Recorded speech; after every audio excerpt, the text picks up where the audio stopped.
bíblica? Déjala por aquí, por favor. Shirley pregunta, Pastor, ¿una persona cristiana que cometió suicidio será salva? Gracias, Shirley. Ya no voy a tocar esa palabra porque TikTok parece ser que cuando se toca esa palabra te censuran el live, pero ya más o menos sé de qué va tu pregunta. La respuesta sería que sí. Una persona que ha cometido ese pecado sí sería salva porque la salvación no está en base a nuestras propias obras ni en base a nuestra propia justicia, sino en base a la justicia y a las obras de Jesús. Por lo tanto, nosotros cuando creemos en Cristo somos declarados justos por medio de nuestra fe. Eso significa que la salvación no es en base a nuestro desempeño ni en base a nuestros méritos, sino en base al desempeño y a los méritos de Jesús. Eso quiere decir que una persona que ha cometido este pecado no es que no va a obtener la salvación, porque en la salvación nunca fue por sus méritos, pero sí ha cometido un pecado de todas maneras. Es más, podría agregar Shirley a lo que tú preguntas, que en la iglesia primitiva y en la iglesia antigua, este acto al cual tú te estás refiriendo no se veía necesariamente como algo pecaminoso. Por ejemplo, el autor Eusebio de Cesarea, que fue un pastor de la iglesia en Cesarea, autor de un libro que se conoce como la Historia Eclesiástica, fue el primero en relatar fuera del Nuevo Testamento una historia de la iglesia. Él relata el ejemplo o la historia de unas hermanas en la fe, una madre con sus hijas, que en el tiempo de la persecución, si no me equivoco, de Diocleciano, que fue un emperador romano, ellas fueron capturadas por los soldados y fueron llevadas o estaban siendo llevadas para ser juzgadas, torturadas y asesinadas. Ellas sabían que era común en este proceso que ellas las iban a violar. Por lo tanto, ellas deciden, mientras están yendo rumbo hacia la tortura, lanzarse por el barranco. Ellas la hacen porque eran personas que habían mantenido su virginidad, sobre todo las hijas, no la madre no, pero ellas se habían mantenido puras delante del Señor. Y ellas sabían que iban a ser corrompidas por este acto porque era algo común dentro de la persecución. Así que ellas prefieren lanzarse por el barranco y morir antes de perder su pureza y contaminar sus cuerpos de esa manera. Y la iglesia, al ver ese acto, aplaude el acto de estas mujeres. Y el acto de estas mujeres es el acto que tú estás preguntando. Por lo tanto, en todos los contextos, este acto no es visto como algo malo dentro de la historia de la iglesia, sino como algo que se hace por valor para preferir la muerte antes que el pecado o antes que la corrupción, por ejemplo. Entonces, eso es lo que te podría decir a tu pregunta, Shirley. Gracias por hacerla. Amy dice, gracias pastor, soy Happy, sí sé la temática, bendiciones. Un abrazo, Happy, ya no sabía que te llamabas Amy, así que un abrazo, Amy. Gracias por estar con nosotros. Shirley dice, pero creo que hay un texto bíblico que dice que no. No, Shirley, no tenemos nada en la escritura que nos diga que por ese pecado en específico no hay salvación. Por lo tanto, no tenemos nada en la escritura que nos enseñe así. Gracias por hacer tus preguntas, Shirley, y si tienes otra más, puedes dejarla. Esa es la dinámica de este live. Buenas tardes a todos los que se están conectando en el transcurso de los minutos. Para los que no me conocen, mi nombre es Horacio Urtiaga. Y de lunes a viernes a las 9 a.m. hora Perú, estamos leyendo juntos la Biblia. Siempre hacemos un tiempo devocional y luego dejamos un tiempo abierto para preguntas y respuestas. En esta tarde estoy haciendo un live exclusivamente para preguntas y respuestas. Así que si surgen preguntas o si ustedes tienen alguna pregunta sobre Dios, el cristianismo, la Biblia, déjenmela saber por favor en los comentarios para intentar contestar sus preguntas dentro de mi posibilidad, porque no lo sé todo, pero lo poco que sé lo puedo compartir con ustedes y quizás darle otra perspectiva a la idea que está surgiendo en sus cabezas con las incógnitas que tengan con respecto a Dios, el cristianismo, la Biblia. Así que estoy para serviros en este espacio de tiempo. Vamos a ver si siguen surgiendo algunas preguntas. Y si pueden, apóyenme por favor dándole tap a la pantalla varias veces y también compartiendo el live para que alcance a más personas que quizás tienen inquietudes bíblicas y las podamos ayudar de esa manera. Dicho esto, quiero saludar a Lida. ¿Cómo estás, Lida? Un abrazote, bienvenida, buenas tardes. Dice, ¿los instrumentos musicales son permitidos para alabar a Dios? Sí, Alida, los instrumentos musicales son permitidos históricamente para alabar a Dios. Los instrumentos musicales no son buenos ni malos en sí mismos. Uno puede utilizarlos para el bien y otros pueden utilizarlos para el mal. Así que los instrumentos en sí mismos no son malos ni buenos. Los malos y buenos somos nosotros. Por lo tanto, yo puedo utilizar instrumentos musicales para alabar a Dios, los diversos que hay, y también los puedo utilizar para alabar al diablo. Por lo tanto, no está tanto en el instrumento el problema, sino en nosotros. Gracias, Alida, por tu pregunta. Daniela, ¿cómo estás? Buenas tardes, un abrazo hasta Guatemala. Gracias por estar con nosotros por aquí. Si tienes alguna pregunta bíblica, por favor, házmela saber. Quiero saludar a Dorita. ¿Cómo estás, Dorita? Buenas tardes. Dice Dorita, ¿por qué se dice el león de la tribu de Judá? Por Judá es la pregunta. Gracias, Dorita. Cuando se escucha la frase el león de la tribu de Judá, es una frase en la cual nosotros vemos referencias en el libro de Apocalipsis, por ejemplo. ¿Por qué se le dice el león de la tribu de Judá? Primero, la referencia es hacia Jesús. Jesús es el león de la tribu de Judá. La referencia de león se le da principalmente por ser el rey, y se utiliza un sentido figurado del rey de la selva, que sería el león. Así que león, en un sentido figurado, sí tiene la connotación de rey, y se dice de la tribu de Judá porque Jesús es de la tribu de Judá. Jesús es el Mesías prometido que iba a venir por medio de Abraham, Isaac, Jacob y por medio de Judá. Luego, más adelante en la profecía bíblica, sabemos que de la tribu de Judá iba a venir David y que por medio de la descendencia de David iba a venir el Mesías. Es por eso que se le llama a Jesús el león de la tribu de Judá. Adicional a esto, Dorita, se dice, realmente yo no tengo la información de primera mano, pero esto lo he leído en distintos comentarios, que las tribus de Israel, dentro de su marcha por la tierra prometida y luego para conquistar la tierra prometida, tenían distintos estandartes. O sea, tenían distintas banderas que simbolizaban o que representaban, mejor dicho, a cada una de las tribus. El símbolo, el logo que representaba la tribu de Judá era el de un león. Por lo tanto, Jesús es conocido como el león de la tribu de Judá. Es el rey de reyes y señor de señores, y es descendiente de Judá por su naturaleza humana. Así que por eso se le conoce como el león de la tribu de Judá, Dorita. Gracias por tu pregunta. Quiero saludar a Vitoquito. ¿Cómo estás, Vero? Un abrazo hasta la libertad. Qué chévere verte por aquí hoy. Espero que Vito y tú y tu hijo también estén bien. Así que mándales mis saludos, por favor. Buenas tardes. José Luis Ríos dice, hola, la vez pasada pregunté, ¿Jesucristo vino a salvarnos del pecado o de sus consecuencias?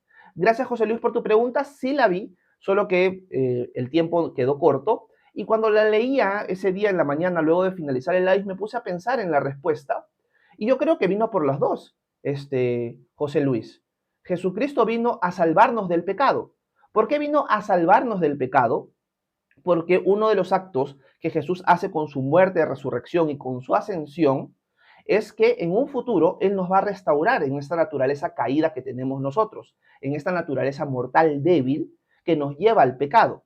Por lo tanto, vino a salvarnos del pecado porque el Señor, cuando venga en su reino, nos va a restaurar con una naturaleza que no peca.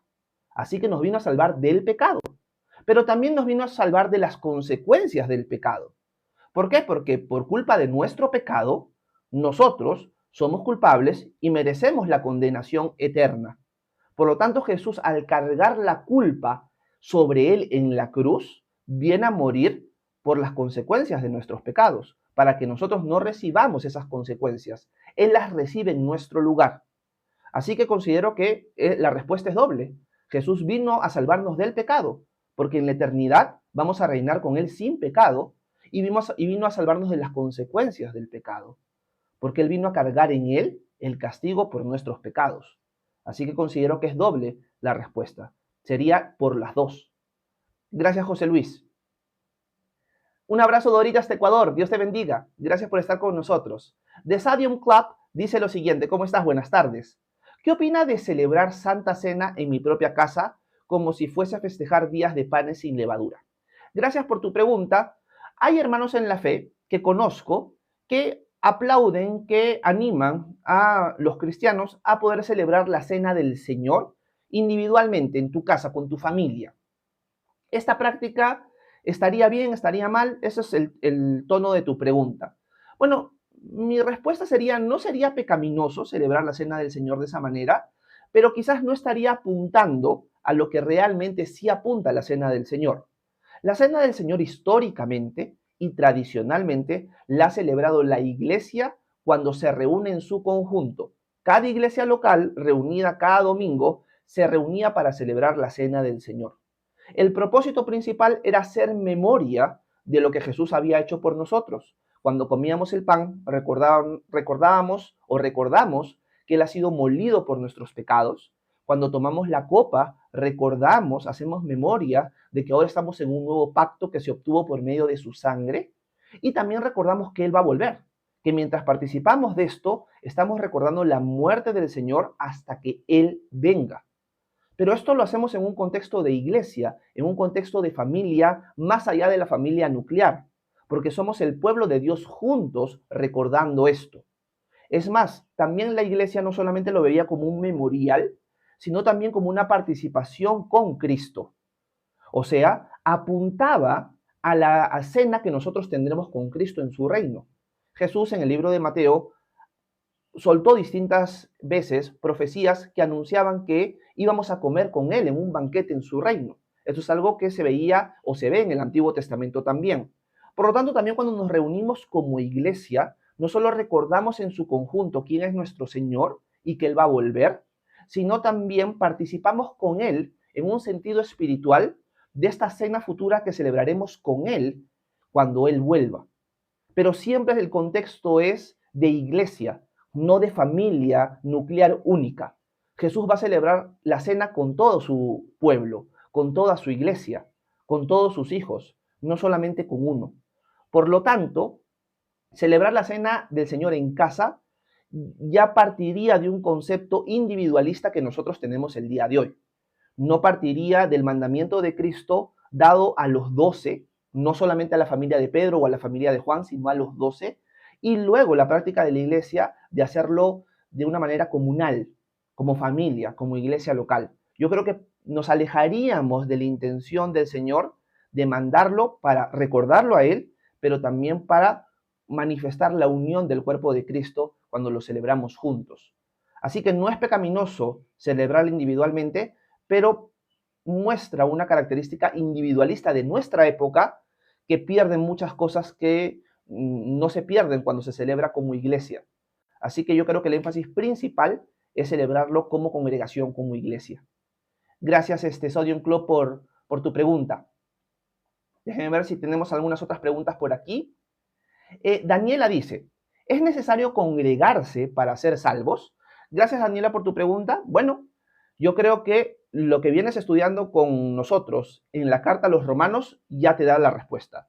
Pablo en ningún momento, y saliendo de Pablo, ninguna parte de la Escritura nos va a mostrar de que la salvación sea por congregarnos. El congregarse es parte de nuestra fe. Es lo mismo que el bautismo, como lo decía en live anteriores. El bautismo es parte de nuestra salvación, pero no es para salvación. Congregarse es algo necesario para nuestra salvación, como parte presente de que ya somos salvos, pero no para salvación.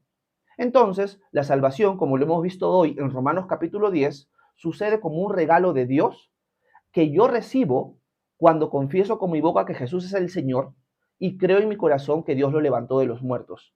Porque todo aquel que invoque el nombre del Señor será salvo. Pablo acá está mostrando claramente la diferencia entre construir la salvación con tu esfuerzo y la salvación que se recibe por medio de la fe. Buscar congregarte para obtener salvación sería caer en el mismo error que los judíos. Construir tu salvación en base a la congregación o a congregarte. Porque me congrego, soy salva. No. Tú eres salva y por lo tanto te congregas. Hay un orden distinto. Entonces, ¿es necesario congregarse? Sí. ¿Para la salvación? No. ¿Para tu salvación presente, para ser edificada en la fe? Sí. Congregarse es necesario para nuestro crecimiento espiritual. Es parte de la ley de Cristo, porque en el libro de Hebreos se nos manda como discípulos no dejar de congregarnos como algunos tenían por costumbre. Así que hay que tener cuidado con eso. Gracias, Daniela. Así que la respuesta es esa. No es necesario para la salvación, pero sí es parte de nuestra salvación. Debemos congregarnos. Es saludable para nosotros. Cuando siempre se pone esta figura, ¿no? Cuando un carbón, un pedazo de carbón, es quitado de la hoguera, ese carbón solo no se prende, se apaga. Pero si lo juntas a los demás que están encendidos, se arma una llama. Igual sucede con nosotros. Es saludable para nosotros congregarnos y se nos manda en el Nuevo Testamento. Gracias por tu pregunta. Quiero saludar a Ismael. Un abrazo, Ismael, hasta Nueva York. ¿Cómo estás? Bienvenido. Dice Ismael, pastor, ¿cuándo van a cesar los dones a la luz de la Biblia? Gracias, Ismael. El pasaje de los dones que cesen, sobre todo en el hablar de lenguas, etcétera, etcétera, está en el contexto de Primera de Corintios. En Primera de Corintios, Pablo habla acerca de eso, que va a llegar el momento donde los dones cesarán, donde la profecía cesará, donde hablar en lengua cesará. Y esto dice Pablo que va a suceder cuando llegue lo perfecto. En el contexto, cuando llegue lo perfecto, significa la venida de Cristo a reinar aquí en la tierra. Así que en el contexto de Primera de Corintios tú puedes revisar que cuando venga lo completo, está hablando de la venida de Cristo a la tierra. Cuando Él ya no oficie por medio de su iglesia aquí, sino Él directamente, literalmente en la tierra reine, es ahí cuando esas cosas se acabarán, cuando venga lo perfecto. Así que Primera de Corintios, Ismael, no estoy seguro si está en el capítulo 14 este tema o en el capítulo 12. No, capítulo 12 no, debe ser en el capítulo 13, Ismael, donde está esa enseñanza. Así que te animo a leer 1 Corintios 12, 13 y 14. Ahí lo vas a encontrar, Ismael. Gracias por tu pregunta. Vitoquito dice, Pastor, ¿sería correcto decir que el diablo vino a robar, destruir y matar? Gracias, Vitoquito. Literalmente la Biblia no lo dice, ¿cierto? No, la Biblia sí lo dice, Vero. La Biblia lo dice en Juan capítulo 10, si no me equivoco. Pero no tengo el pasaje a la mano. Déjenme ver si lo encuentro. Vamos a buscar en Google rápidamente. Por ahí lo encuentro. Espérate. Déjenme ver. Me parece que sí, en Juan capítulo 10. Déjenme ver si lo encuentro rápidamente, ¿ok? Déjenme ver.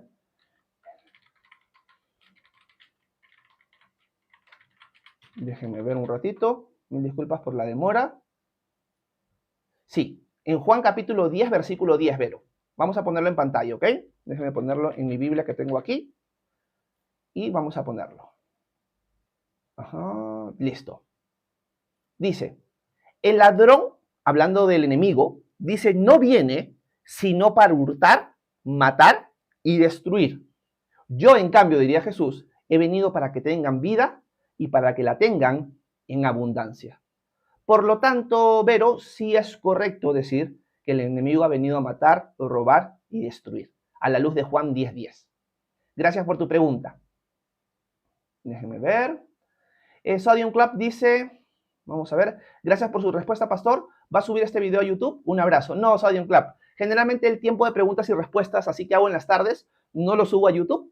Pero si ustedes me recomiendan subirlo, yo lo subo. Solo que generalmente lo que subo son los devocionales, no tiempos de preguntas y respuestas.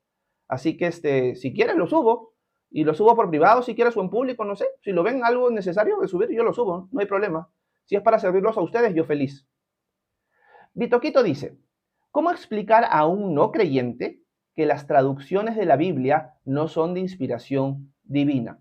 Bueno, no vas a encontrar un pasaje bíblico que te diga que las traducciones no son de inspiración divina, pero yo creo que lógicamente, siguiendo una línea de pensamiento, puedes ayudar a la persona a entender, mira, las interpretaciones o las traducciones son hechas por seres humanos donde cualquier traducción, y esto creo que sucede o se va a entender mejor para alguien que ha traducido alguna vez algún texto, siempre se va a perder algo del original en las traducciones.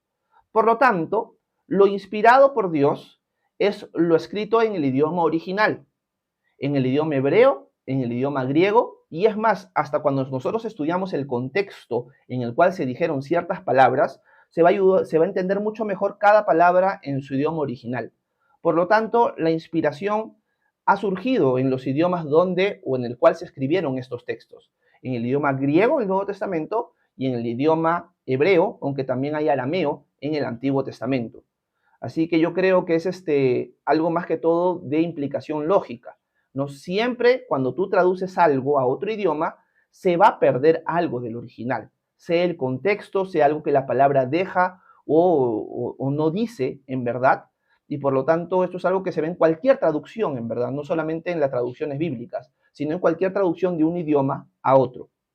Por ejemplo, yo he escuchado muchas veces, esto es para los que saben de literatura, que si uno lee traducciones al español del autor cristiano Dostoyevsky, que es un escritor de la zona rusa, ucraniana, por ahí, no estoy seguro su nacionalidad, dice que la traducción al español del autor Dostoyevsky pierde mucho de la belleza de su literatura en su idioma original, que creo que es ruso.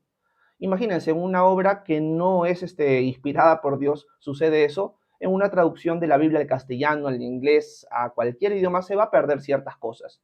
Y eso es una realidad que pasa en el día a día, en cualquier traducción. Gracias, Vero.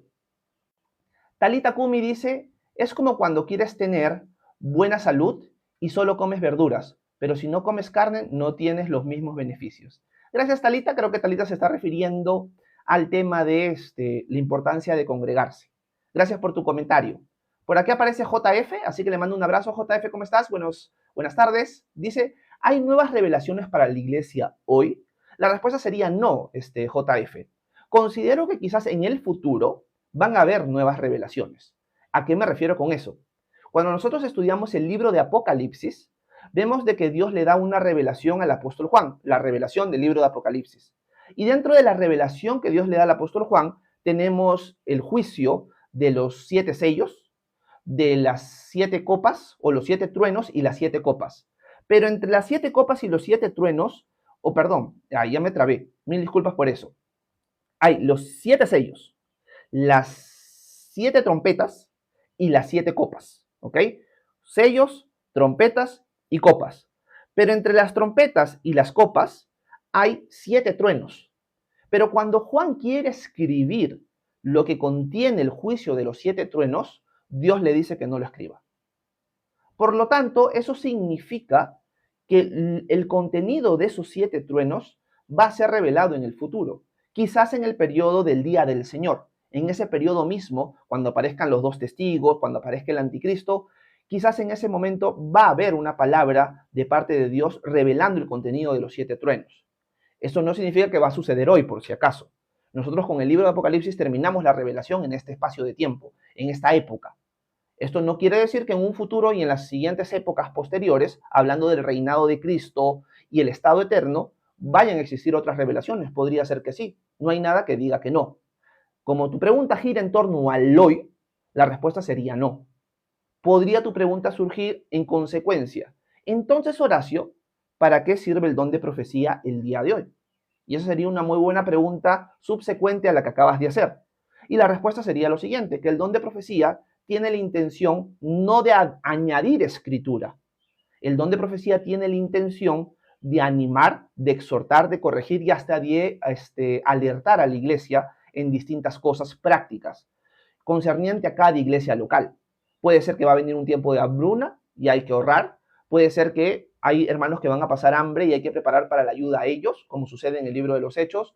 Puede ser que alguien está con un pecado secreto y se llama la exhortación por medio de esa profecía, etcétera, etcétera. No son nuevas revelaciones que van a quedar plasmadas en el Nuevo Testamento. Es más, JF, en el Antiguo Testamento también sucede exactamente lo mismo. En el Antiguo Testamento vamos a encontrar diversos profetas, profetas con nombres y profetas que no se nos da el nombre, pero no tenemos los escritos de esos profetas. No podemos decir, como él era profeta, entonces tenemos más libros en el Antiguo Testamento. No, tenemos los libros que Dios decidió que estuvieran en el Antiguo Testamento. Tenemos a Isaías, tenemos a Malaquías, a Zacarías, etcétera, etcétera. Pero, por ejemplo, Micaías, uno de mis profetas favoritos, no tiene ningún libro en el Antiguo Testamento. Por lo tanto, el don de profecía no necesariamente significa que lo que vas a decir va a quedar registrado en el Antiguo o en el Nuevo Testamento. Entonces, no se llevaría una cosa con otra. Hasta contradeciría lo que nosotros sí encontramos en el Antiguo Testamento, que hay profetas que Dios usó para la revelación escrita y hay profetas reales que Dios no usó para eso. Así que no se sigue, entonces, de que alguien con el don de profecía hoy signifique que va a agregar algo a la Biblia, porque así no funciona, ni en el Antiguo ni en el Nuevo Testamento. Tenemos las profecías de Ágabo, por ejemplo, o de Agabo en el libro de los Hechos, no tenemos nada. Y él fue un profeta que Dios usó para avisar al apóstol Pablo de lo que iba a pasar en Jerusalén y también para avisar a la iglesia de Antioquía de la hambruna que iba a venir en Judea para que ellos la apoyaran económicamente. Y no por eso tenemos la carta de Agabo o de Ágabo, no la tenemos. Entonces no se lleva una cosa con otra. Sé que no has hecho esa pregunta, pero por si acaso suelto la respuesta. Gracias por hacerla, JF. Vitoquito dice, ¿pero el contexto de Juan se refiere al diablo? Sí, Vitoquito. Se refiere al diablo y también a los falsos maestros. Ismael dice, ¿lo puede mandar? No estoy seguro a qué te refieres, Ismael. No estoy seguro a qué te refieres. The Sadion Club dice, por favor, ¿lo podría subir este video a YouTube? Es que lo quiero mostrar a mi familia. Me es de ayuda. Perfecto, Sadion Club. Voy a subirlo. Quizás lo subo mañana. Hoy ya no creo porque acabo el live hoy y tengo que alistarme para una reunión que tengo en la noche. Pero mañana lo subo públicamente. Así que lo vas a encontrar por ahí. Déjenme ver. Lucy Cristo dice, bendito sea... Ese es un satánico, un satánico. Vamos a bloquearlo. Bueno, no lo voy a bloquear, pero sí lo voy a silenciar. ¿Ok? Déjenme ver. Quiero saludar a Vivi. ¿Cómo estás, Vivi? Buenas tardes hasta Lima. Gracias por estar con nosotros. Y por ahí Talita le manda una bendición a Vivi. Dios te bendiga, Vivi, le dice. Perfecto. ¿Ok? Bueno, buenas tardes a todos los que están presentes el día de hoy. Mi nombre es Horacio Urteaga, para los que no me conocen. Y de lunes a viernes a las 9 de la mañana, hora Perú, estamos siempre leyendo juntos la Biblia y luego dejando un tiempo abierto para preguntas y respuestas. A veces en la tarde, no siempre, a veces hago distintos live de preguntas y respuestas exclusivamente para tratar de solucionar las inquietudes que ustedes pueden tener con respecto a Dios, el cristianismo, la Biblia. Si alguien se anima a dejar una pregunta bíblica, lo animo por favor a hacerlo. Estoy para servirlos en este espacio de tiempo y no hay pregunta tonta. Recuerden siempre eso. Si pueden apoyarme, apóyenme dándole tap a la pantalla varias veces, compartiendo el devocional o el live. Y también si pueden me apoyan dándole al quiéreme de los corazoncitos, que también es una forma en la que TikTok ha abierto la posibilidad de alcanzar a más personas. Así que si me pueden apoyar así, se los agradecería un montón.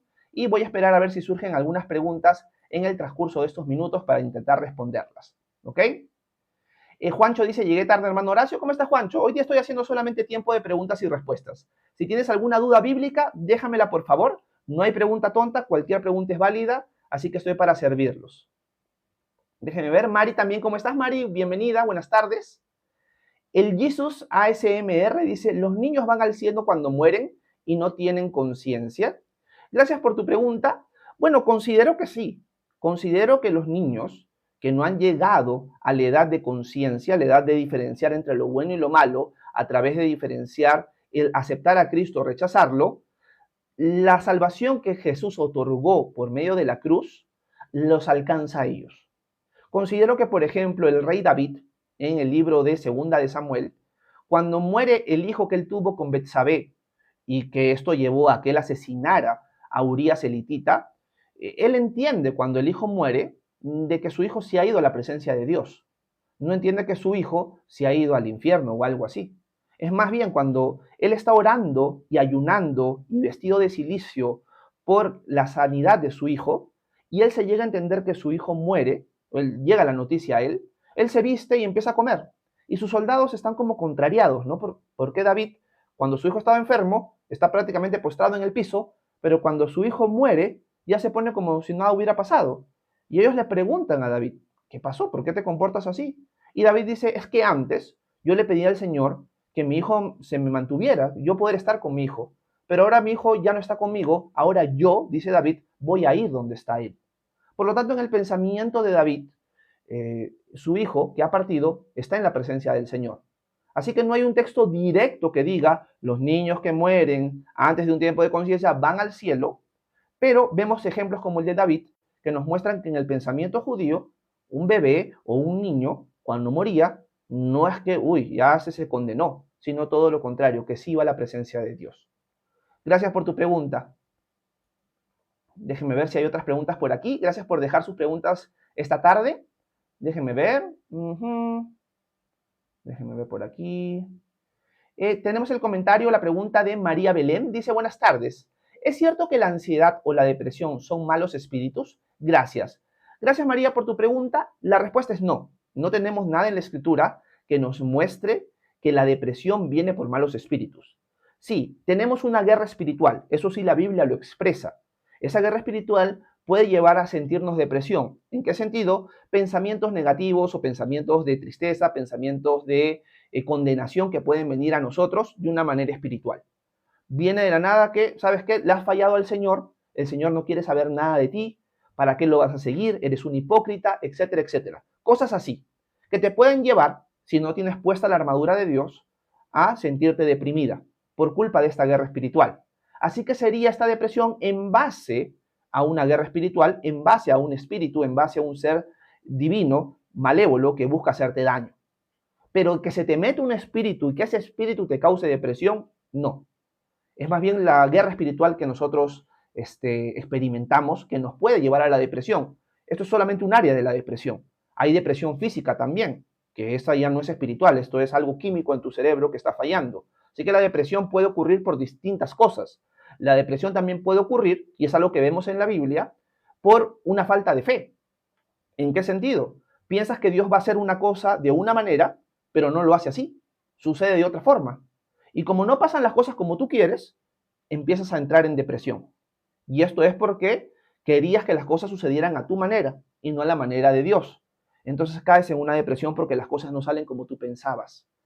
Así que la depresión tiene varios orígenes. Puede ser un origen físico, y hay que descartar eso. Puede ser parte de esta guerra espiritual que nosotros experimentamos y que como no estamos bien aferrados a la escritura, nos dejamos engañar por estos pensamientos malos, equivocados, y también porque a veces también queremos hacer las cosas a nuestra manera y como no salen a nuestra manera, nos deprimimos por eso.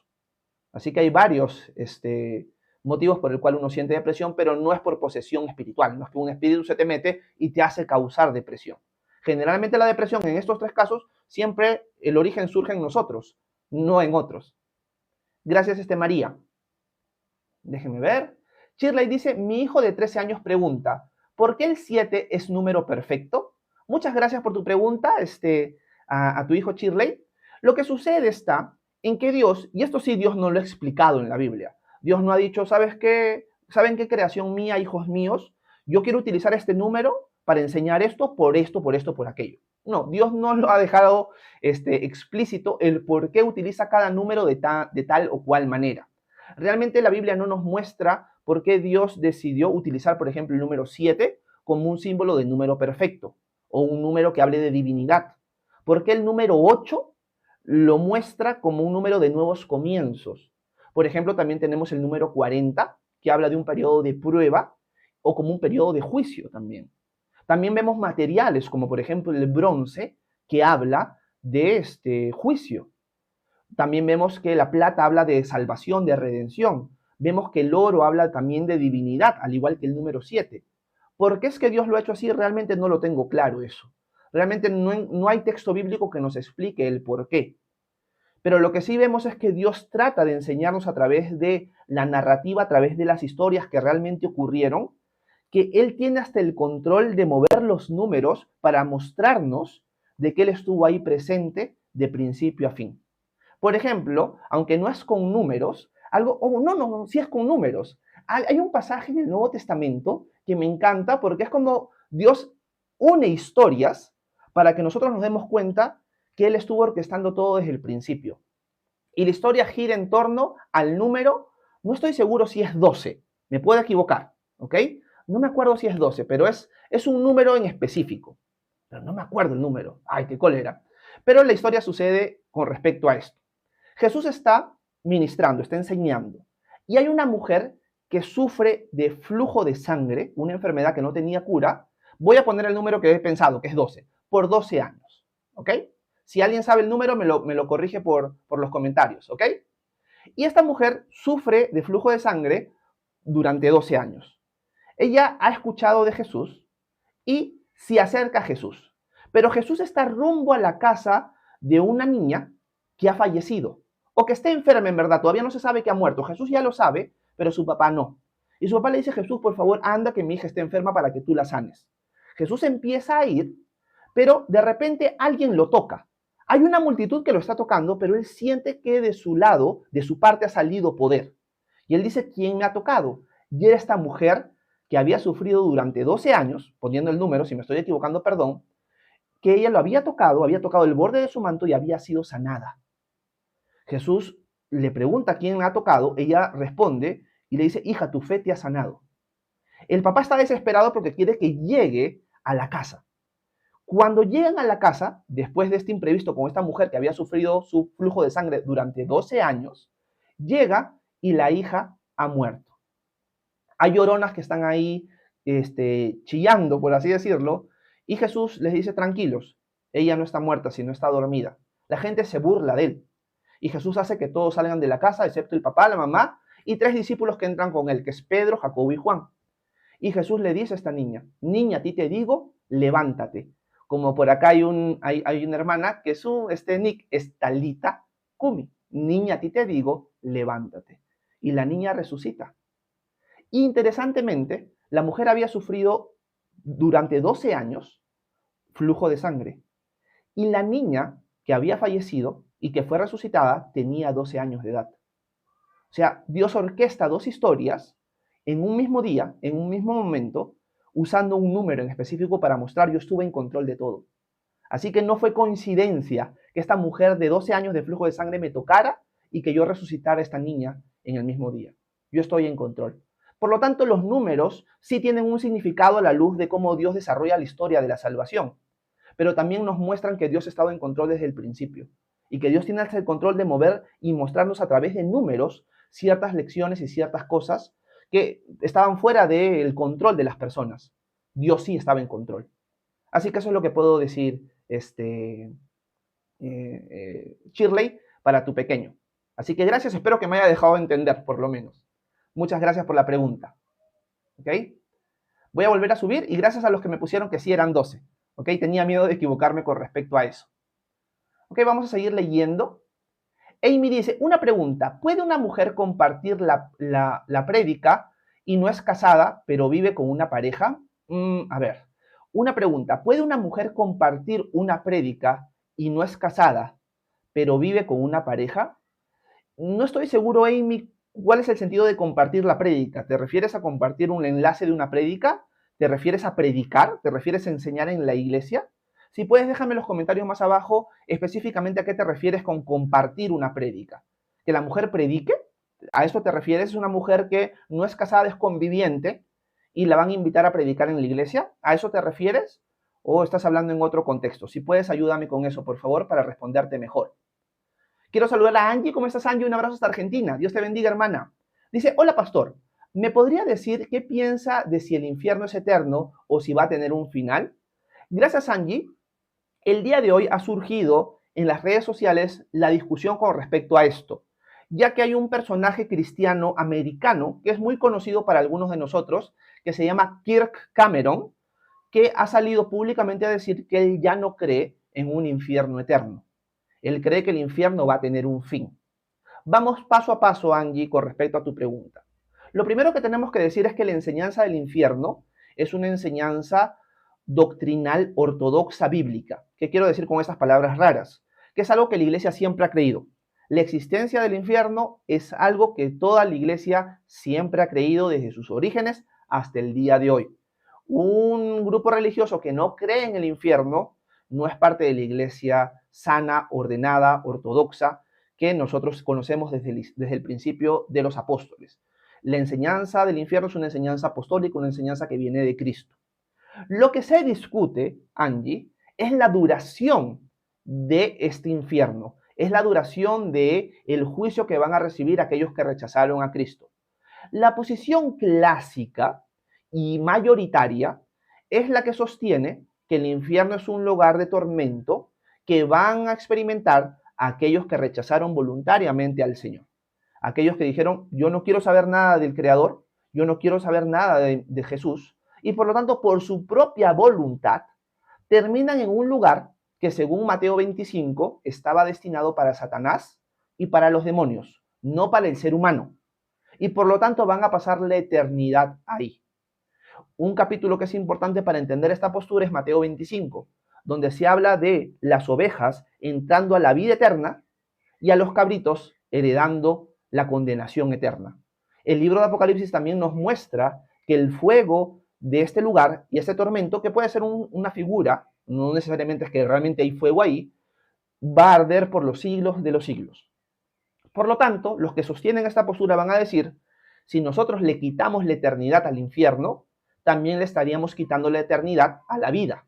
Porque si algunos van a heredar la vida eterna y otros van a heredar la condenación eterna o la muerte eterna, si me está diciendo que esto tiene un límite de tiempo, entonces la vida eterna quizás también. Entonces, si la vida eterna va a ser eterna, la muerte eterna también tiene que ser eterna.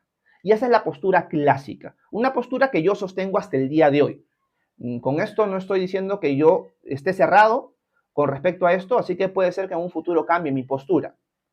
Otras posturas, por ejemplo, la aniquilacionista, enseña de que la muerte y el infierno son reales, pero van a durar solamente un periodo de tiempo, dependiendo la culpa, dependiendo el pecado, los pecados que cada ser humano cometió. Algunos van a experimentar durante más tiempo el infierno y otros menos. Y luego van a ser destruidos. Es otra postura con respecto al infierno.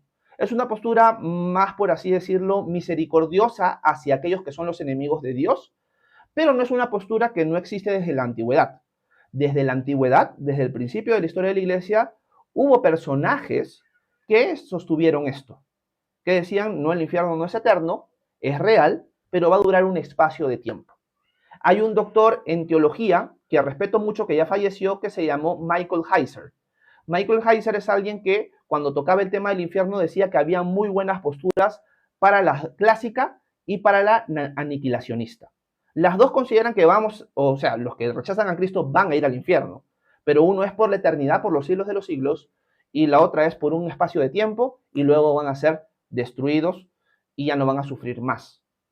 Esas son las dos posturas que se discuten el día de hoy. Hay otras posturas adicionales a estas que no las podría articular porque no las conozco muy bien.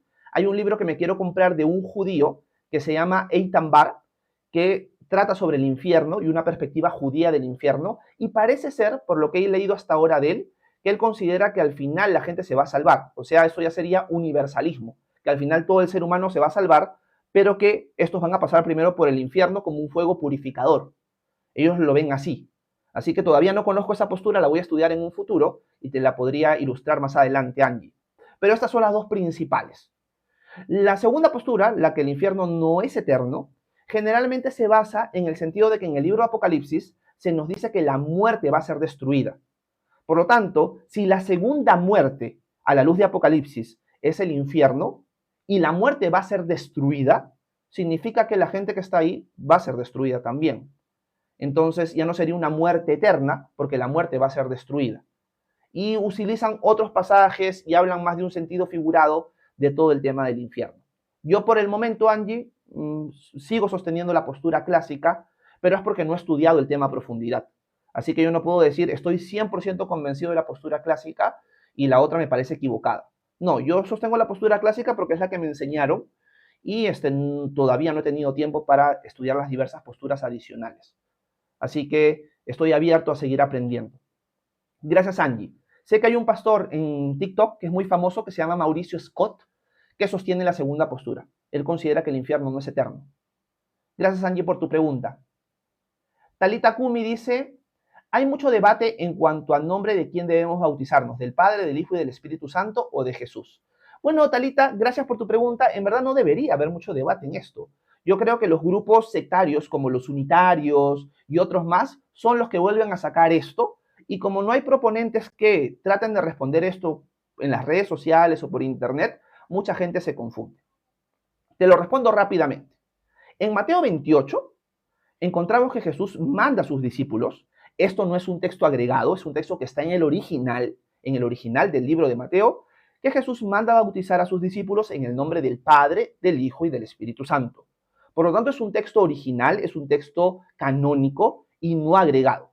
Las sectas van a tratar de enseñar lo contrario. Ahí lo que tenemos que hacer es el trabajo de buscar en internet los manuscritos antiguos. Hay páginas que se encargan de mostrarte cómo está escrito el manuscrito antiguo y se van a dar cuenta que en Mateo 28 está el pasaje del bautismo en el nombre del Padre, del Hijo y del Espíritu Santo. Eso es lo primero. La confusión podría surgir porque cuando vas al libro de los Hechos, te encuentras con que Lucas relata, Lucas es el autor de Hechos, de que la gente se bautizaba en el nombre de Jesús. Y las personas dicen, ajá, Jesús mandó bautizar en el nombre del Padre, del Hijo y del Espíritu Santo, pero ahora los discípulos son bautizados en el nombre de Jesús. Hay una contradicción aquí. ¿Cómo se resuelve esto? Se resuelve de la siguiente manera. Jesús está dando palabras claras de cuál debe ser el rito para el bautismo. Cuando Lucas habla del bautismo de la iglesia, está relatando la historia desde encima. Está contando la historia de la iglesia y comprimiendo 35 años de historia en estos capítulos del libro de los Hechos. Cuando Lucas narra el bautismo de los creyentes en el nombre de Jesús está utilizando la fórmula que se usaba en el tiempo antiguo. Bajo la autoridad de Jesús se dice en el nombre de Jesús. O sea, en otras palabras, lo que Lucas está haciendo es, y los discípulos fueron bautizados bajo la autoridad de Jesús. ¿Cuál fue la autoridad de Jesús? Bautizar en el nombre del Padre, del Hijo y del Espíritu Santo. Por lo tanto, estamos confundiendo quizás una narrativa que relata las palabras textuales del bautismo a alguien que está relatando lo que está sucediendo por encima. Y yo creo que eso es lo que causa confusión. Ahora, si nosotros salimos del Nuevo Testamento y nos vamos a los primeros escritos cristianos, encontramos un escrito que se llama la Didache. La Didache es un escrito de discipulado para las iglesias de Siria entre el año 50 y 70 después de Cristo. O sea, prácticamente al mismo tiempo que se escribió el libro de Apocalipsis. Y en ella se relatan varias cosas que un discípulo tenía que saber. Y también se relata el bautismo. E interesantemente, cuando se relata el bautismo, se relata que el bautismo tiene que ser en el nombre del Padre, del Hijo y del Espíritu Santo. Por lo tanto, Talita Kumi, no debería haber confusión ni no debería haber debate con respecto a eso. El texto original de Mateo es claro y se confirma con la historia de la iglesia a través de la Didache. Así que el bautismo que nos dejó Jesús es trinitario, en el nombre del Padre, del Hijo y del Espíritu Santo. Y Lucas es una narrativa que nos cuenta panorámicamente la historia de la iglesia, la obra del Espíritu Santo en la iglesia, en 28 capítulos, aproximadamente 35 años de historia. Por eso no debemos confundirnos con eso. Gracias por tu comentario y pregunta, Talita Kumi. Gracias por hacerla. Déjeme ver. Yona Calcina dice, ¿cómo estás, Yona? Buenas tardes. Hola, bendiciones. ¿Cuál es el significado de cuidar nuestro testimonio? Bueno, esto es una palabra que se usa mucho en las iglesias evangélicas el día de hoy, y cuidar el testimonio sería, compórtate como un cristiano delante de los demás.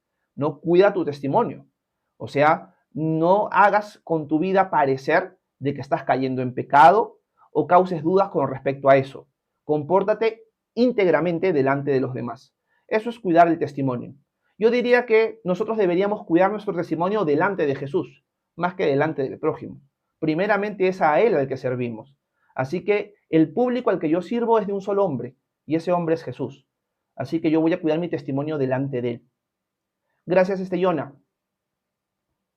Ismael dice, ¿puede explicar nuevamente el pecado original? Gracias, Ismael, por tu pregunta. El tema del pecado original es un tema que está sonando mucho en los últimos meses por distintos debates teológicos que hay en las redes sociales. El pecado original es una doctrina no esencial, por si acaso. ¿Qué significa eso? Eso no está en el credo de los apóstoles, no es algo que si tú crees de una manera y otro lo cree de otra, ya no son hermanos y el otro está cometiendo herejía, etcétera, etcétera. Hay distintas posturas del pecado original el día de hoy en la diversidad de la Iglesia de Cristo.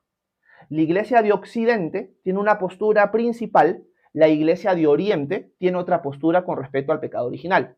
Hay libros, un libro que leí hace poco, sobre 4 posturas distintas del pecado original en la Iglesia del Señor. Una de ellas es la ortodoxa, la otra es la agustiniana, hay otra reformada y hay otras más. ¿Ok? ¿Qué es lo que enseña la doctrina del pecado original en esta parte del mundo, cuya influencia vino de Agustín de Hipona, un padre de la iglesia del siglo V? Murió en el año 430 él. Él enseñaba que por culpa del pecado de Adán, ese es el pecado original es el pecado de Adán. Por culpa del pecado original, todos los descendientes de Adán a partir de él pecan en él. Somos culpables y nacemos con una naturaleza corrupta, muertos en nuestros delitos y pecados por culpa de Adán. O sea, yo nazco como un bebé ya culpable. Heredé la culpa de Adán. Pequé con Adán. Cuando Adán cometió el pecado, yo estaba pecando con él. Esa es la idea de Agustín. Hemos pecado todos en Adán. Esto sucede principalmente por una mala traducción del capítulo 5 de Romanos en la Biblia que tenía Agustín. Agustín tenía, si no me equivoco, la Vulgata Latina, y la Vulgata Latina traduce mal Romanos 5:12, donde parece decir que todos pecamos en Adán. Entonces Agustín decía, todos hemos pecado en Adán, por lo tanto todos nacemos pecadores, nacemos culpables delante de Dios, muertos espiritualmente, condenados, corruptos. Y la única forma de limpiar esa mancha es por medio del bautismo, decía Agustín de Hipona. Esto ya desarrolla la doctrina del bautismo de infantes, por ejemplo. Si un bebé moría sin bautizarse, estaba condenado, porque todos nacemos culpables de Adán. ¿Estoy de acuerdo con esa postura? Para nada. Considero que el texto en Romanos no enseña eso. Considero que si tú lees el Antiguo Testamento de Génesis en adelante, no hay nada en la narrativa que te enseñe eso, pero es algo que sostienen muchos cristianos hasta el día de hoy por influencia de Agustín de Hipona. Así que esa es la postura clásica occidental. Nacemos culpables, muertos por culpa de Adán. La postura ortodoxa griega, que es del otro lado, la de Oriente, enseña algo distinto. Enseña que nosotros heredamos de Adán la muerte. Y nosotros terminamos pecando por la influencia del pecado en el mundo desde Adán en adelante. Adán pecó y sus descendientes pecaron, y ese pecado acumulado causa una influencia en nosotros, y por lo tanto nosotros, bajo esa influencia de pecado acumulado en la historia, terminamos pecando. Y lo que hemos heredado de Adán es la muerte, nada más. No la culpa, no somos culpables por Adán, pero terminamos pecando por la influencia del pecado en todo el mundo. Esa es más o menos la articulación, según lo entendí cuando leí el libro, de la postura del pecado original en la iglesia ortodoxa griega. Ellos creo que le llaman pecado paternal, no pecado original. Dentro de la rama de este lado del mundo, del pecado original, hay distintas posturas, aparte del Agustín. Hay algunos que ya hacen distintos matices y dicen, de Agustín sí obtenemos que somos pecadores, nacemos con una naturaleza corrupta, pero no somos culpables, por ejemplo. No somos culpables delante de Dios por el pecado de Adán, sino que nacemos con esta naturaleza corrupta como influencia de Adán y por lo tanto terminamos pecando. Hay como matices que ya se han hecho a la postura de Agustín para no decir somos culpables desde el nacimiento. ¿Cuál es la postura que yo sostengo? La postura que yo sostengo es la siguiente, que Romanos capítulo 5, versículo 12, enseña que nosotros heredamos de Adán la muerte. Punto. Nada más. Nosotros perdimos en Adán la vida eterna. ¿Por qué? Porque Adán fue expulsado del jardín del Edén.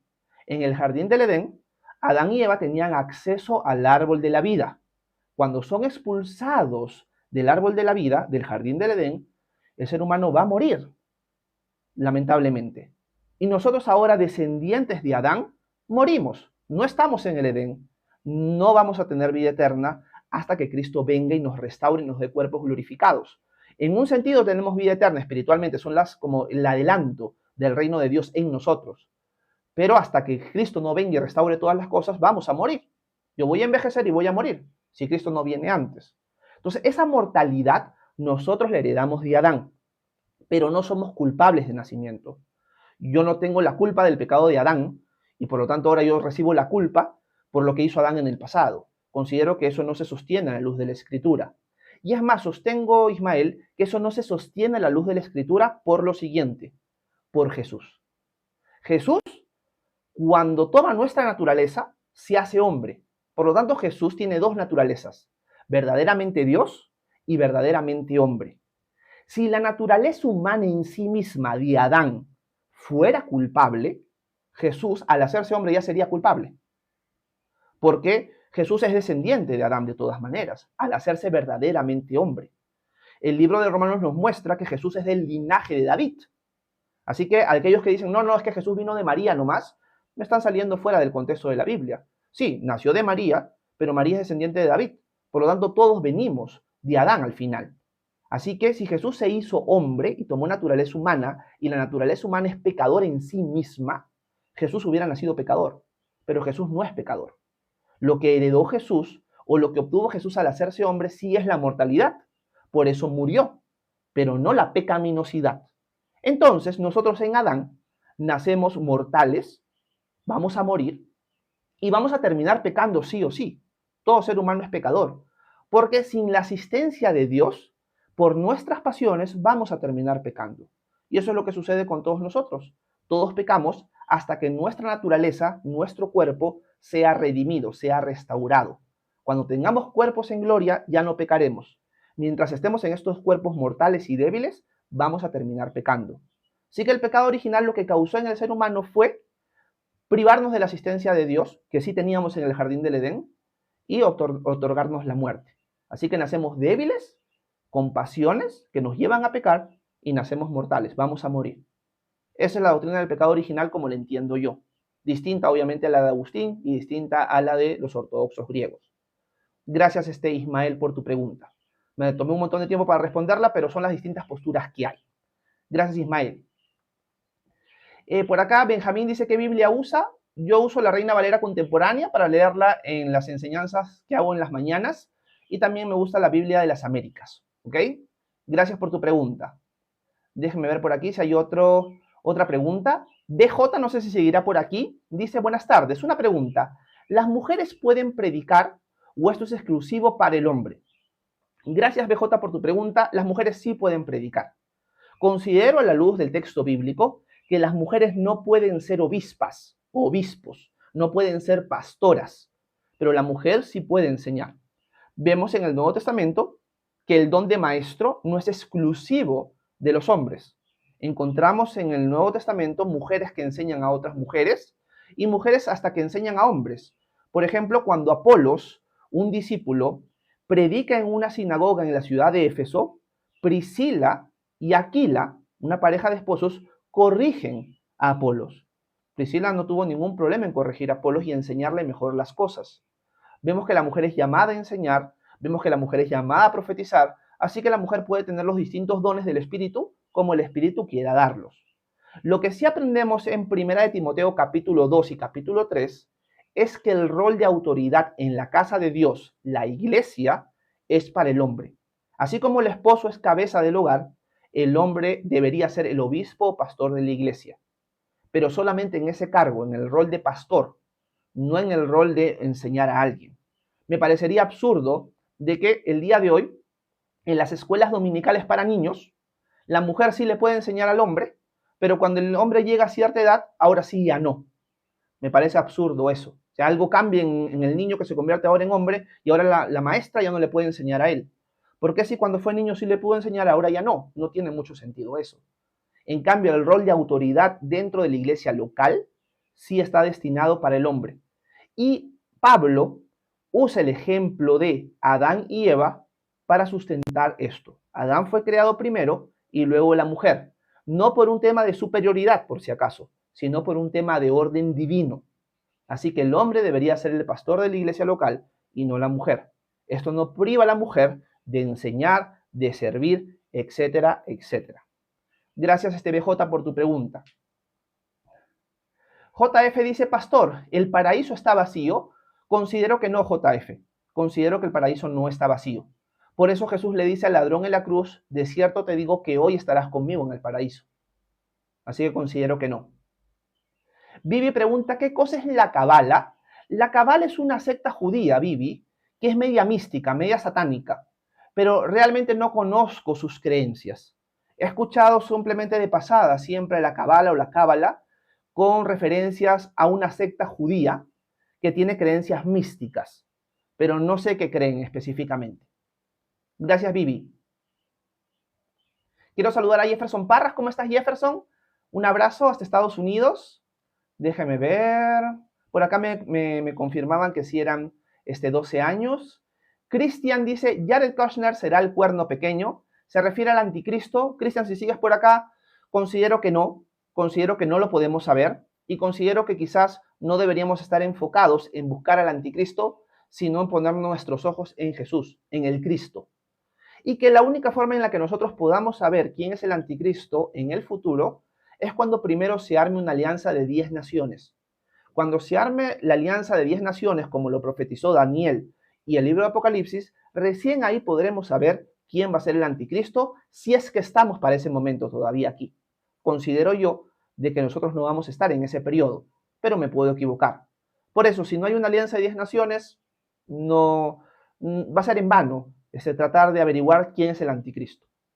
Gracias, Cristian. Iván Acosta dice, ¿cómo utilizar correctamente la hermenéutica cuando queremos hablar de Dios? Gracias, Iván. Para los que no saben, la hermenéutica es la ciencia de la interpretación bíblica. O sea, cómo interpretar la Biblia correctamente. Entonces, la pregunta de Iván sería, ¿cómo utilizar correctamente la interpretación bíblica cuando queremos hablar de Dios? Realmente no llego a entender muy bien tu pregunta, Iván. ¿Cómo utilizar correctamente la interpretación bíblica cuando queremos hablar de Dios? Yo creo, en lo poco que entiendo la pregunta, Iván, discúlpame por eso, que más que todo va a surgir en base a entender correctamente el contexto. Una regla hermenéutica, por ejemplo, es que textos claros interpretan a textos oscuros. Textos que son más difíciles de entender se deben interpretar a la luz de textos que son claros de entender. Es una regla de interpretación. También una regla de interpretación es leer la escritura en su contexto gramatical, histórico, etcétera, etcétera. Por lo tanto, para poder hablar de Dios y para poder enseñar correctamente acerca de Él, tenemos que entender el contexto en el cual se está escribiendo cartas, libros que nosotros estamos estudiando o enseñando. Así que contexto, contexto, contexto creo que es lo principal. Gracias, Iván. Amy dice que se refería a predicar. Perdí tu pregunta, Amy, en mi mente. En mi mente era con el tema de la mujer, pero creo que ya lo... ya me acordé. Tu pregunta era si una mujer que no está casada y está en convivencia debería predicar en la iglesia. Aquí uno mi respuesta a la que hice anteriormente. Si es como pastora, considero que es un acercamiento equivocado. Si es como maestra nada más, simplemente va a enseñar, depende de la visión que tenga esa iglesia de la convivencia. Hay pastores, hay maestros que no van a ver necesariamente como algo pecaminoso la convivencia si es que se ha hecho un rito, quizás no por civil, no por religioso, pero ya han formado una familia seriamente. Y el vínculo que han hecho o el rito que han hecho ha sido quizás un pacto familiar y no necesariamente algo civil o religioso. Generalmente no pasa eso. Por lo tanto, me parecería raro que la iglesia lo viera así.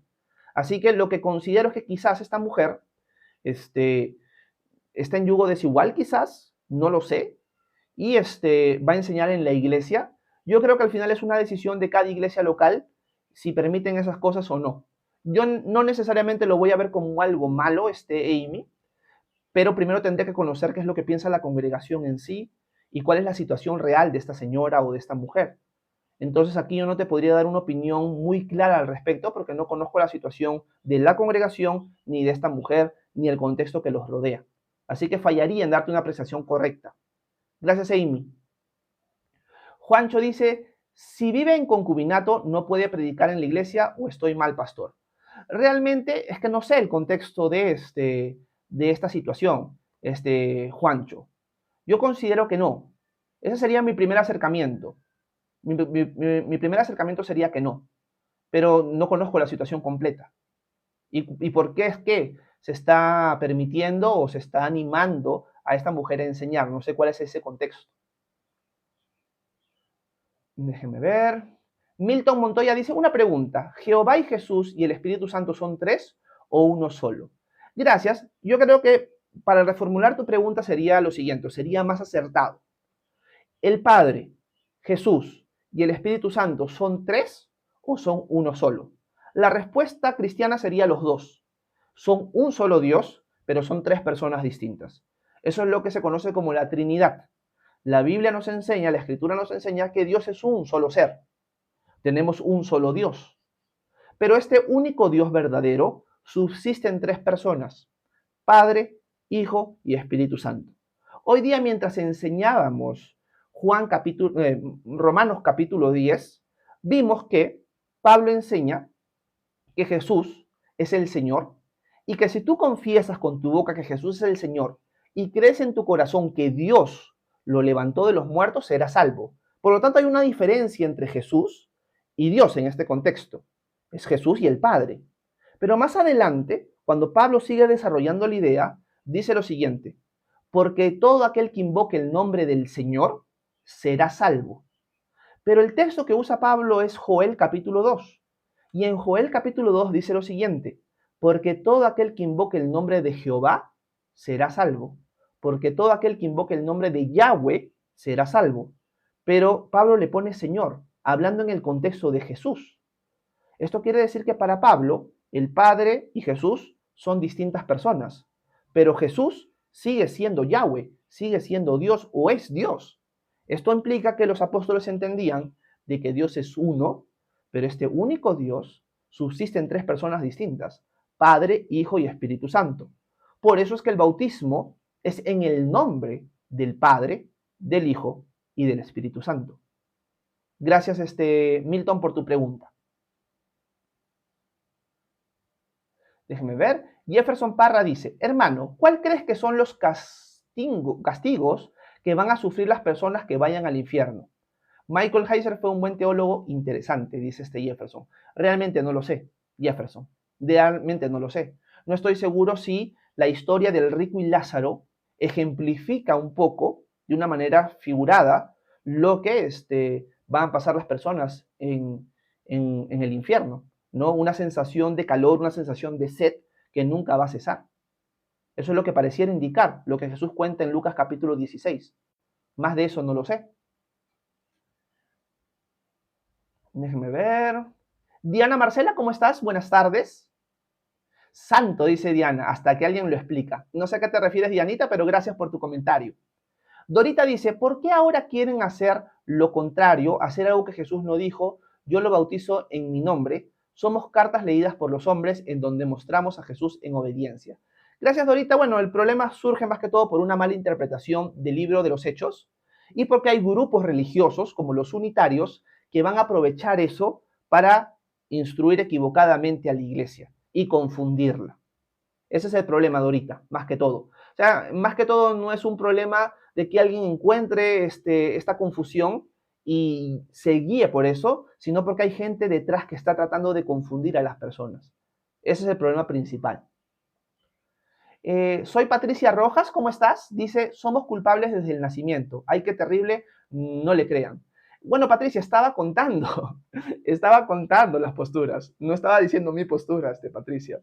Estaba contando la postura de Agustín de Hipona. Diana Marcela dice: pero Jesús murió por propósito, o por propósito por eso vino, dice. Déjeme ver. El Jesús dice: ¿crees que Judas irá al cielo? No. No creo que Judas vaya al cielo por las mismas palabras de Jesús. Porque Jesús, cuando estuvo con sus discípulos, la noche donde él fue apresado, él conversando con ellos, les dijo que el que lo iba a traicionar, más le valdría no haber nacido. Si Jesús dice que a alguien que lo va a traicionar más le valdría no haber nacido, significa que Judas se condenó. Y es más, este es un argumento para entender de que el infierno es algo eterno, por ejemplo. Porque si al final Judas, por su pecado, va a ser aniquilado, va a desaparecer después de un tiempo en el infierno, eso sería igual a no haber nacido. Desaparecer y no haber nacido serían lo mismo. Pero Jesús dice que más le valdría a Judas no haber nacido. Entonces, esto es un argumento más para la postura que sostiene que el infierno sí es un lugar eterno. Gracias, el Jesús. Benjamín dice: RBC es lenguaje actual, sí, Reina Valera contemporánea. Fernando Robles dice: biológicamente el gen del pecado lo transmite el varón, no la mujer. La simiente de Dios es santa. Por eso Jesús no hereda pecado por medio de esperma del varón. Gracias, Fernando, por tu comentario. ¿Ese comentario es en base a la genética? Acá no estamos haciendo genética, estamos hablando teología. La Escritura no enseña nada de lo que tú acabas de decir.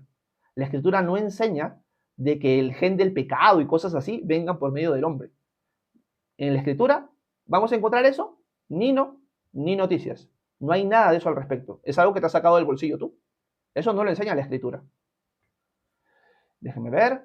Sadian Clap dice lo siguiente, déjenme ver un ratito. Ay, se me fue el chat. Dice: la traición de Judas ya estaba predestinado para que fuese elegido para ir al infierno. Gracias, Sadian Clap, por tu pregunta. Hay discusión con respecto a esto, ¿ok? Hay hermanos en la fe que van a considerar que hay gente que ya está predestinada desde antes de la fundación del mundo para ir al infierno. Dios lo escogió así. Yo te escojo a ti para irte al infierno y a ti para salvarte. Hay gente que entiende eso. Agustín es uno de los que pensaba eso, por ejemplo. Discrepo con ese acercamiento a la Escritura. Lo que vemos en la Escritura es que Judas fue alguien responsable de su rechazo de Jesús.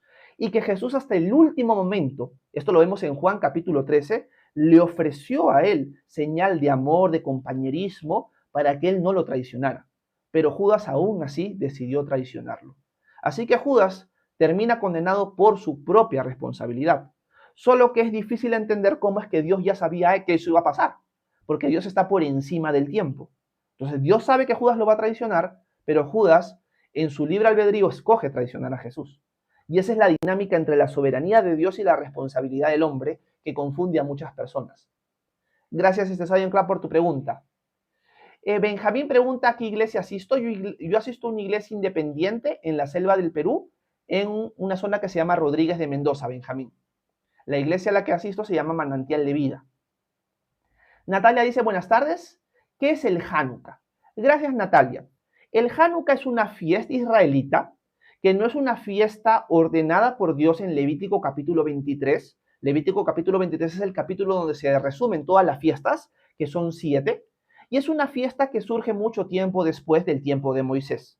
Hay 2 fiestas adicionales a las fiestas solemnes, que son las 7 fiestas de Levítico 23, que son el Purim y el Hanukkah. El Purim encontramos en qué momento se empieza a celebrar en el libro de Esther. Y el Hanukkah sí no lo encontramos en la escritura cuando se empieza a celebrar, a menos que vayas a textos deuterocanónicos o apócrifos, que son los libros de los macabeos. Entre el periodo de Malaquías y el periodo de Mateo, este periodo se conoce como intertestamentario, son aproximadamente 400 años de historia, la nación de Israel empezó a ser conquistada por los babilonios, por los medos persas, por los griegos y luego por los romanos. En estos tiempos en los que la nación de Israel estaba en medio de guerras de las grandes naciones, surgieron hombres y surgieron familias que se levantaron para liberar a Israel. Una de estas familias fue la familia de los macabeos. El templo e Israel había sido prácticamente profanado por los griegos. En este caso y específicamente por un rey griego que se llamó Antíoco Epífanes IV. Antíoco Epífanes IV, según el libro de los Macabeos, mete al templo en Jerusalén, mete un cerdo, hace sacrificios al dios Zeus y hasta pone una estatua de Zeus ahí. O sea, hace añicos a la nación de Israel y contamina, profana el templo. Los Macabeos son los que rescatan a Israel de esa situación. Y la historia nos cuenta de que cuando el templo es rescatado y es limpiado y es purificado, se tienen que volver a prender el menorá o la menorá, que es el candelabro de oro. Pero, aunque había fuego y había aceite, el aceite no iba a alcanzar para los días hasta que se volviera a preparar una nueva especie de aceite, porque el aceite es especial. Y por lo tanto el fuego no iba a durar, se iba a apagar la menorá. Y esto era algo problemático. No queremos que se apague el fuego que el Señor quiere que siempre esté presente en su templo. Y dice que milagrosamente, mientras se preparaba el aceite, que duró varios días, no me acuerdo cuántos días son los que dura, el fuego milagrosamente de la menorá no se apaga. Y a partir de esa liberación de los griegos bajo mano de los macabeos, se empieza a celebrar la fiesta del Hanukkah, que Jesús la celebra en el Evangelio según San Juan. Es lo que se conoce como las fiestas de las luces. Así que Jesús celebra el Hanukkah, no es una fiesta mandada por Dios en el Antiguo Testamento, y es una fiesta que se empieza a celebrar a raíz de la liberación de los macabeos contra los griegos en el periodo intertestamentario de la Biblia. Gracias, Natalia, por tu pregunta. Déjenme ver. Ajá. Fernando Robles dice, pero en el Nuevo Testamento dice bautismo en el nombre de Jesús. Bueno, eso ya lo expliqué, Fernando. Gracias por dejarlo por aquí. La Javita JCR dice, ¿por qué la gente termina la oración con la Trinidad si se pide en el nombre de Jesús? Bueno, es que no va a haber un celo de parte de Jesús en que tú termines en el nombre de la Trinidad o en el nombre de Jesús la oración, la Javita. Así que no es algo problemático. Lo que sí vemos como patrón consistente en el Nuevo Testamento es que la oración se dirige al Padre en la autoridad de Jesús con el poder del Espíritu Santo. Ese es el patrón que vemos. La oración se dirige al Padre en el nombre de Jesús por el poder del Espíritu Santo. La Trinidad está inmiscuida en nuestra vida de oración. Se dirige al Padre en la autoridad de Jesús con el poder del Espíritu Santo. Pero vemos ejemplos de hombres en el Nuevo Testamento que le oraron a Jesús directamente.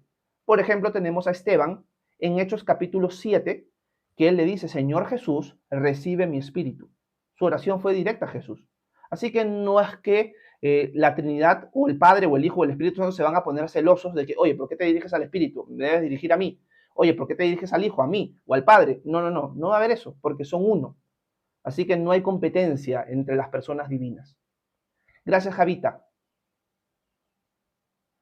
Amy dice, gracias por contestar y si vive en concubinato. Bueno, habría que averiguar el motivo o los motivos por lo cual la iglesia, el liderazgo, quisiera que esta persona que quizás no esté en el ideal de Dios, enseñara públicamente. Me parece raro. Gracias, Amy. User dice, buenas tardes, pastor, buenas tardes con todos. He estado sin teléfono desde ayer. User, ¿cómo estás? Realmente no sé tu nick, así que mil disculpas por eso. Oveja Negra dice, Pastor Horacio, espero que este mensaje le encuentre bien. ¿Cuál es la mayor enseñanza de Hebreos?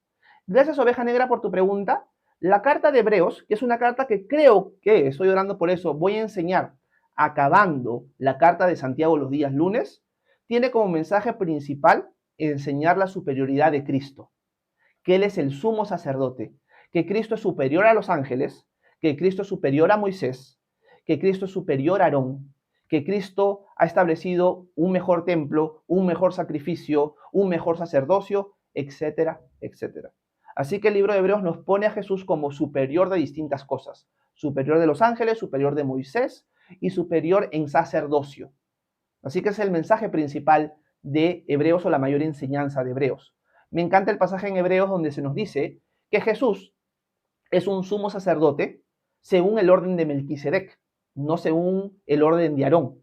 Y al haber habido un cambio de sacerdocio, dice el autor de Hebreos, ha habido un cambio de ley, enseñándole a sus lectores que ellos ya no tienen que estar bajo la ley de Moisés, sino bajo la ley de Cristo.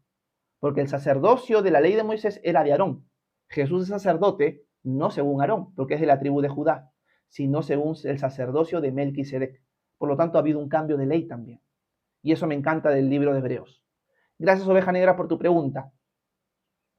Jefferson Parra dice, hermano, ¿tú crees que en las iglesias de Jesucristo de los santos de los últimos días hayan salvos? Jefferson se está refiriendo a los mormones.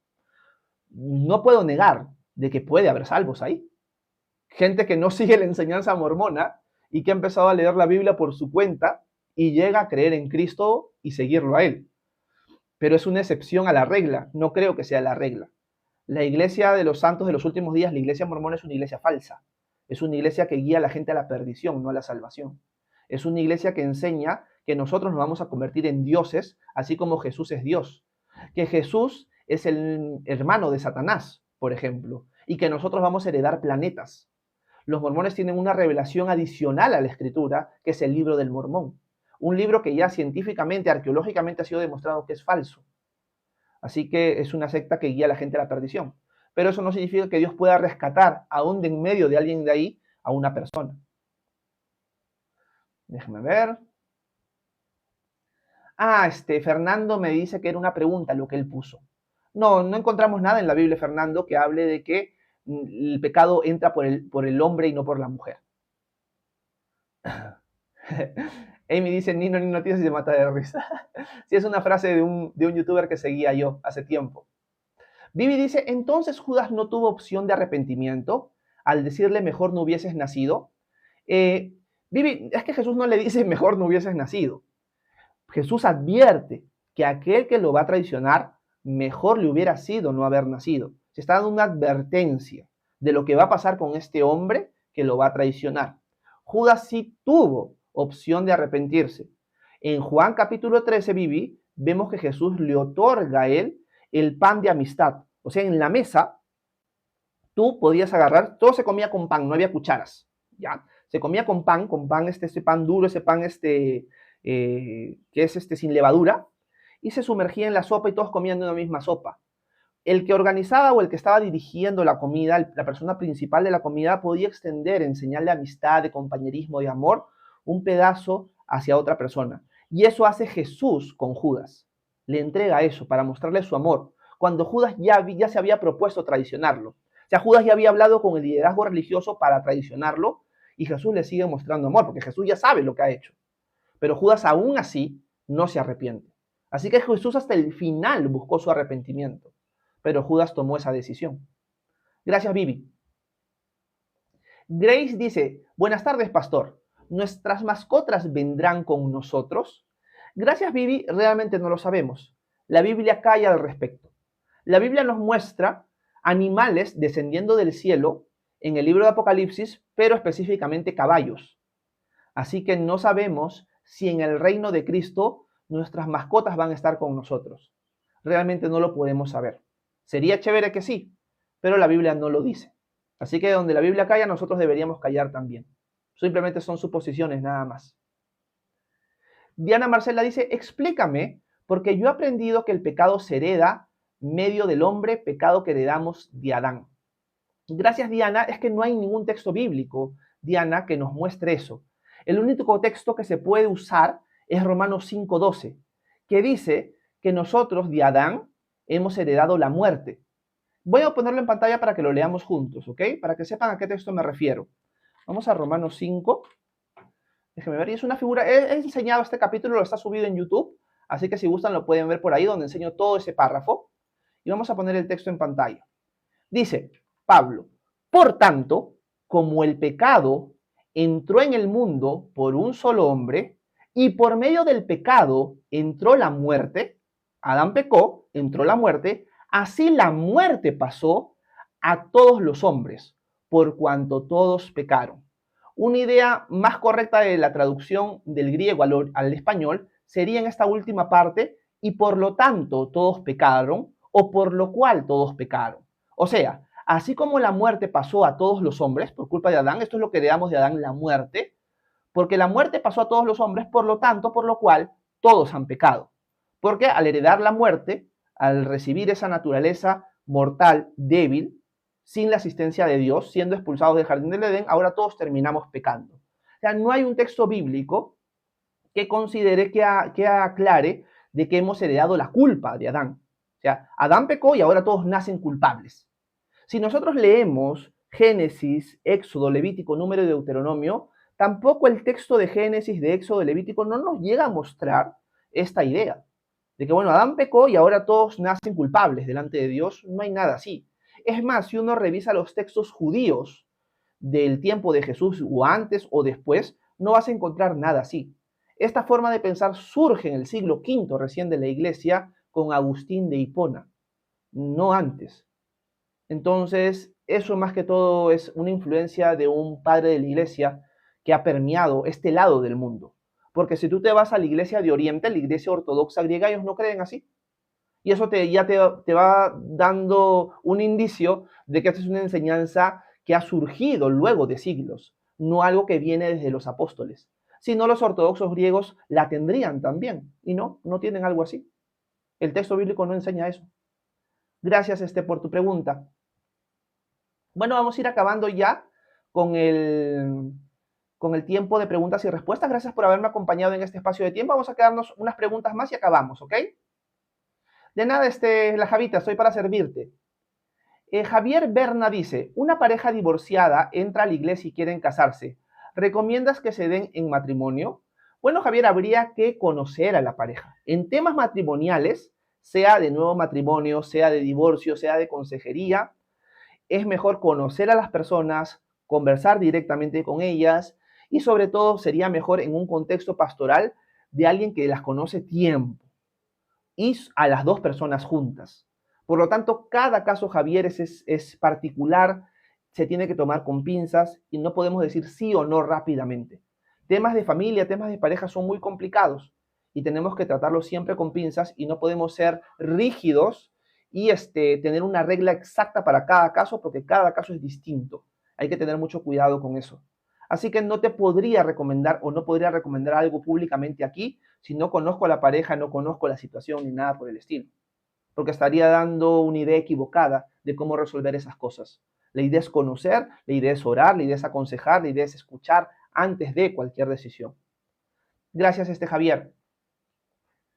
Déjeme ver. Vivi dice, Diana Marcela, creo que se hereda la consecuencia del pecado de Adán, que es la muerte y la separación. Muy bien, Vivi, excelente, muy buen comentario. Ah, mira, Iván, ¿cómo estás? Iván, acá estás con Iván Chobaruj Hachem. Claro, es que a mí me sale user y un número, Iván. Un abrazote hasta Lima. Déjenme ver. Flor, ¿cómo estás, Flor? Buenas tardes. Dice, pastor, buenas tardes. Si una persona estando en pecado ora a Dios por la salud de alguien, ¿llegará? Gracias, Flor. Es que en verdad, buena pregunta, Dios puede responder la oración independientemente de tu santidad, ¿ok? Independientemente de si tú eres una persona perfecta, una persona que se ha mantenido justa, o una persona que falla constantemente y hasta que está practicando el pecado. O sea, Dios puede contestar la oración aún en medio de una situación en la cual tú estás fallando. Es más, yo puedo haber visto en mi vida momentos donde Dios ha contestado oraciones cuando yo no he estado caminando muy justamente, que digamos. Y es como que esas cosas a mí me quiebran. Y son cosas que Dios ha usado en mi vida, a mí años atrás, para mostrarme cuánto Dios me ama. Porque he pecado y Dios me ha bendecido. Y tú dices, pero debería ser al revés, ¿no? O sea, he pecado y Dios me castiga bien duro. Pero es como que Dios, en lugar de castigarme, y esto me ha pasado varias veces en años anteriores, le he fallado, me siento miserable, siento de que no debería acercarme a Dios equivocadamente porque le he fallado, siento de que en lugar de recibir bendición merezco su ira, y Dios hace algo en mi vida que me muestra una bendición de parte de Él, en medio de mi falla. Ahora, obviamente en esta situación tengo que aclarar de que yo le he fallado al Señor y no es que estoy feliz, no es que estoy practicando el pecado, he tropezado, he caído, pero no es que estoy practicando el pecado como si nada, no estoy bailando el kumbaya, no. O sea, me siento miserable y Dios me ha bendecido. Por lo tanto, también acá la pregunta es una persona que está deleitándose en su pecado, que clama al Señor por oración por otra persona? Me parecería muy difícil que una persona que se deleite en su pecado ore de esa manera, a menos que sea una oración medio hipócrita. ¿Okay? Porque simplemente, no sé si a ustedes les ha pasado, pero a mí me pasa, o me ha pasado. Si yo estoy mal con el Señor y me pongo a conversar con Él, lo primero que hago es ponerme a llorar. O sea, eso es lo que me pasa a mí. O sea, no puedo estar delante de Él como si nada después de haber fallado, sabiendo que Él lo ve todo. O sea, no se sostiene una cosa con otra. Por eso me parecería muy raro, Flor, de que una persona que practique el pecado se ponga a orar por otra persona. Me parecería muy raro. Yo creo que ahí sería una oración hipócrita y Dios puede bendecir a la otra persona para que la persona sepa que Él es real, pero no necesariamente por la oración de esta persona que está practicando el pecado. Me parecería muy raro eso. ¿Okay? Gracias por tu pregunta. Perdón. Jefferson dice, hermano, según la Biblia, ¿qué posturas tienes de por qué Satanás se rebeló contra Dios? Bueno, realmente no lo sé, Jefferson. Realmente me parece ser que más que todo, el libro de Ezequiel, el libro de Isaías, nos pintan de que Satanás se rebeló más que todo porque él quería ser igual a Dios y quiso sentarse en el monte de Dios y él mismo ser Dios. O sea, más que todo por orgullo. Fue orgullo y esto lo vemos en Ezequiel y lo vemos en Isaías cuando se habla figuradamente de Satanás. Entonces, más que todo es el orgullo. Jefferson, él quería ser la corona de la creación, es más, ser por encima de Dios. Y ver que Dios crea a nosotros, los seres humanos, a su imagen, eso debe haber perturbado terriblemente a Satanás. Esa es la idea que tengo yo, Jefferson, a la luz de Ezequiel y Isaías. No tengo los capítulos en memoria, pero son dos capítulos que nos muestran la caída de Satanás en esos dos profetas. Bueno, dicho esto, ahora sí me tengo que despedir. Gracias a todos los que se han dado el tiempo de estar por aquí esta tarde. Espero que haya sido de edificación y bendición para ustedes este espacio de tiempo. Espero haberlo servido bien. Y bueno, ya nos estaríamos viendo el día lunes a las 9 a.m. hora Perú para seguir estudiando nuestros estudios de Santiago. Están cordialmente invitados. De lunes a viernes siempre hacemos live en las mañanas. Estoy para servirlos por ahí. Así que con algunos nos vemos el lunes a las 9 y otros, bueno, quizás en otra ocasión. Que tengan un excelente fin de semana. Que Dios los bendiga. Nos vemos. Bye, bye.